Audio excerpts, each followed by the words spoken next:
আসসালামু আলাইকুম ভিউয়ার্স, কেমন আছেন আপনারা সবাই? আশা করছি সবাই অনেক ভালো আছেন। আমি আপনাদের জন্য আজকে নিয়ে এসেছি Redmi K30 Pro এর স্ট্যান্ডার্ড ভেরিয়েন্টের আনবক্সিং ভিডিও। এটি হচ্ছে 6128 জিবি ভেরিয়েন্ট, আর এটি চায়নাতে রিলিজ হয়েছে 2999 ইউয়ান। যেটির দাম এটি বাংলাদেশি প্রাইসে কত হয় সেটি আমি ডিসপ্লেতে লিখে দিব, আপনারা দেখে নেবেন। তো চলুন আমরা আনবক্সিং শুরু করি। তো বক্সের প্রথমে যে স্টিকার পলিথিনটি রয়েছে, পলিথিনটি আমরা কেটে ফেলি। তো এরপর বক্সটি ওপেন করে দেখা যাক বক্সের মধ্যে কি কি রয়েছে।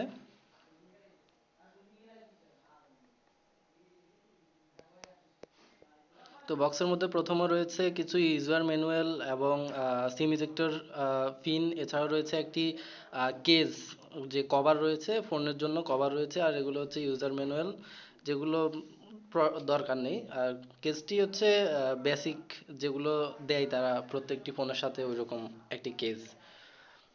তো এরপর রয়েছে ফোনটি Redmi K30 Pro standard addition. এরপর বক্সে রয়েছে 33 ওয়াটের ফাস্ট চার্জার বা 33 ওয়াটের চার্জার। এটি হচ্ছে 33 ওয়াটের চার্জার। এটি চার্জ করবে 0 to 100% 63 মিনিটের মধ্যে, তারা দাবি করছে। এছাড়া রয়েছে USB A to USB C কেবল, দেখতে পাচ্ছেন USB-C cable, R USB A to USB-C কেবল। তো Xiaomi তাদের Redmi K30 Pro লঞ্চ করেছিল কিছুদিন আগে। তো এর দুটি ভেরিয়েন্ট রয়েছে, একটি হচ্ছে বেসিক ভেরিয়েন্ট, একটি হচ্ছে জুম ভেরিয়েন্ট। তো আমরা ফোনটির যে পলিথিন রয়েছে ওই পলিথিনটি ফেলে দিই, ফোনটি দেখি ফোনটি কীরকম লাগে। ফোনটি হচ্ছে আমার কাছে যেটি, এটি হোয়াইট ভেরিয়েন্টের, হোয়াইট কালারের একটি ফোন। এটিতে রয়েছে কোয়াড ক্যামেরা সেটআপ। ফোনটি দেখতে অনেক ভালো লাগছে, আর এটিতে রয়েছে পপ আপ সেলফি ক্যামেরা। এটি ফুল ভিউ ডিসপ্লে সামনে, আর ডিসপ্লেটি হচ্ছে 6.67 ইঞ্চের super amoled display, HDR10+ supported. আর এটির সামনে এবং পেছনে উভয় দিকে কর্নিং গরিলা গ্লাস 5 এর প্রোটেকশন রয়েছে। এছাড়াও ফোনটির থিকনেস হচ্ছে 8.9 mm এবং ওজন 218 গ্রাম। এটি ওজনে বেশ ভারী একটি ফোন, অন্যান্য ফোনের তুলনায়।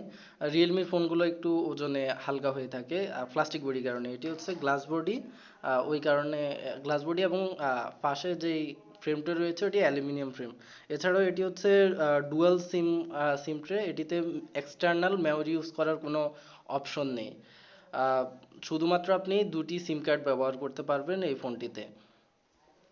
তো এই জন্য যারা নিতে চান, টু ফিফ সরি 128 জিবি অথবা 256 জিবি যেটি রয়েছে এটি নিতে পারবেন। এছাড়াও ডিসপ্লে রেজলিউশনটি তারা অনেক ভালো করেছে। ডিসপ্লের ব্রাইটনেস হচ্ছে 500 নিট পর্যন্ত সর্বোচ্চ, এবং পিছনে ক্যামেরা সেট আপ রয়েছে 64 মেগাপিক্সেলের মেইন ক্যামেরা, 13 মেগাপিক্সেলের আলট্রা ওয়াইড ক্যামেরা, 5 মেগাপিক্সেলের ম্যাক্রো এবং 2 মেগাপিক্সেলের ডেপথ সেন্সর। এছাড়াও ফোনটিতে রয়েছে টাইপ সি নিচের দিকে রয়েছে, এবং স্পিকার।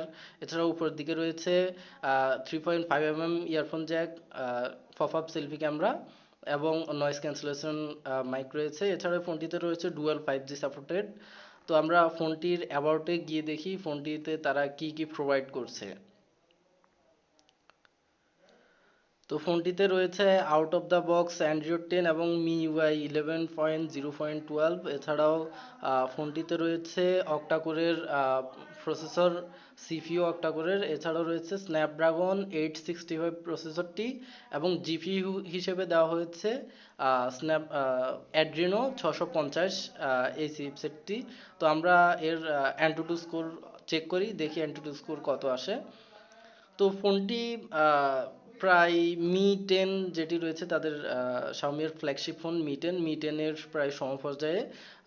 Mi 10 আর রেডমি K30 Pro এর মধ্যে শুধু ডিফারেন্স হচ্ছে ক্যামেরাতে। ক্যামেরা 108 মেগাপিক্সেল হচ্ছে Mi 10-এ, এছাড়াও রেডমি K30 Pro-তে হচ্ছে 64 মেগাপিক্সেলের ক্যামেরা। আর এর মধ্যে প্রাইসের ডিফারেন্স হচ্ছে মাত্র 200 ইউয়ানের প্রাইস ডিফারেন্স, মানে প্রায় 2000 বা 3000, প্রায় এরকম 2-3000 টাকার মতো ডিফারেন্স রয়েছে Mi 10 এবং রেডমি K30 Pro এর বেসিক ভেরিয়েন্ট, যেটি বেসিক ভেরিয়েন্টের মধ্যে। তো তাদের Mi 10 স্কোর করেছিল প্রায় 5,80,85 এরকম। দেখা যাক তারা তাদের রেডমি K30 Pro এবার কত স্কোর করে। তো এটি রেডমি K30 Pro করেছে 5,85,435 স্কোর করেছে। আর এতে রয়েছে সুপার লিকুইড কুলিং সিস্টেম, এছাড়াও রয়েছে 64 মেগাপিক্সেলের সনি IMX686 এর সেন্সর, 13 মেগাপিক্সেলের আল্ট্রা ওয়াইড লেন্স, এছাড়াও 5 মেগাপিক্সেলের ম্যাক্রো এবং 2 মেগাপিক্সেলের ডেপ সেন্সর। আর এটির যে জুম ভেরিয়েন্ট রয়েছে, ওই জুম ভেরিয়েন্টে রয়েছে 5 মেগাপিক্সেলের ডেপ সেন্সরের পরিবর্তে 8 মেগাপিক্সেলের টেলিফোটো লেন্স। তো এটিতে তারা প্রায় সেমই দিয়েছে, অনেক কিছু মি 10-এর মতো। তো এটির ডিসপ্লে ব্রাইটনেস সর্বোচ্চ 500 নিট পর্যন্ত ব্রাইটনেস হবে। এছাড়াও সামনের দিকে রয়েছে 20 মেগাপিক্সেলের সেলফি ক্যামেরা, যেটি পপ আপ ক্যামেরা, এবং ফোনটিতে রয়েছে 4700 মিলি অ্যাম্পিয়ারের ব্যাটারি।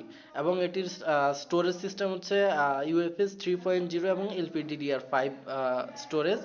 আর আপনি যদি Redmi K30 Pro zoom addition নেন তাহলে পাবেন UFS 3.1 স্টোরেজ। আর শুধুমাত্র 128GB নিলে স্টোরেজ হবে UFS 3.0।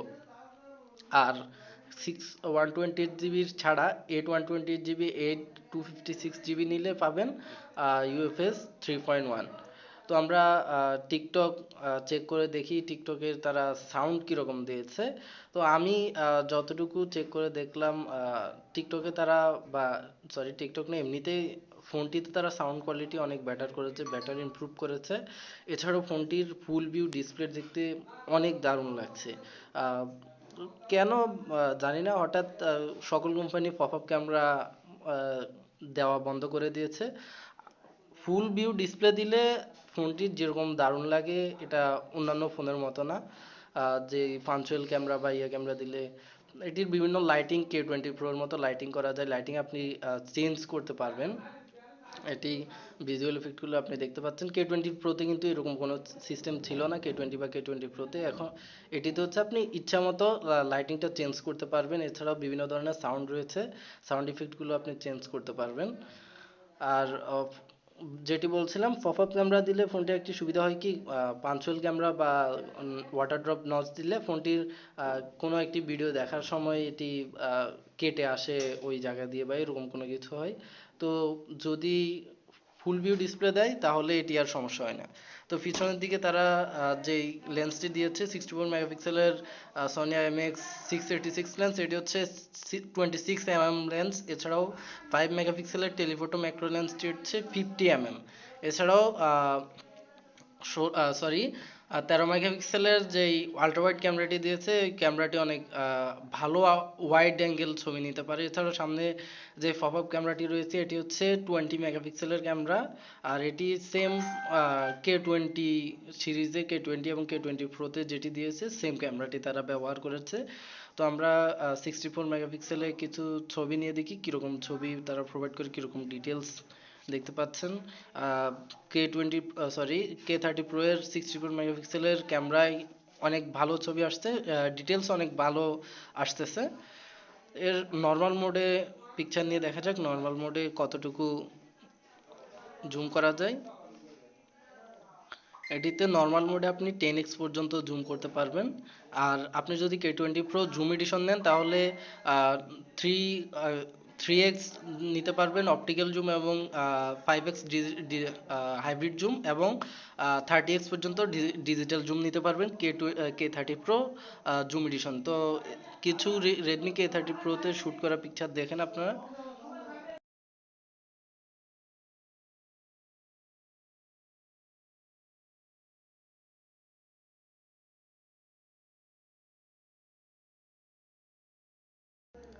তো আমরা এটির 5Gর যে গ্রাফিক্স সেটিং রয়েছে, ওই গ্রাফিক্স সেটিংটি চেক করে দেখি কীরকম গ্রাফিক্স সেটিং এটিতে করা যাবে। তো এটিতে গ্রাফিক্স সেটিংয়ে দেখতে পাচ্ছেন স্মুথ প্লাস এক্সট্রিম, এছাড়াও এইচডিআর এক্সট্রিম, আলট্রা এইচডিআর মানে হাইয়েস্ট যে গ্রাফিক্স রয়েছে, গ্রাফিক্সটি আপনারা গ্রাফিক্সে গেমস খেলতে পারবেন। তো এটি রয়েছে রেডমি K30 Pro স্ট্যান্ডার্ড ভেরিয়েন্টের আনবক্সিং এবং ফার্স্ট লুক ভিডিও। তো ভিডিওটি দেখার জন্য ধন্যবাদ। ভালো থাকবেন, আসসালামু আলাইকুম। সবাই বাড়িতে থাকবেন, সেফ থাকবেন।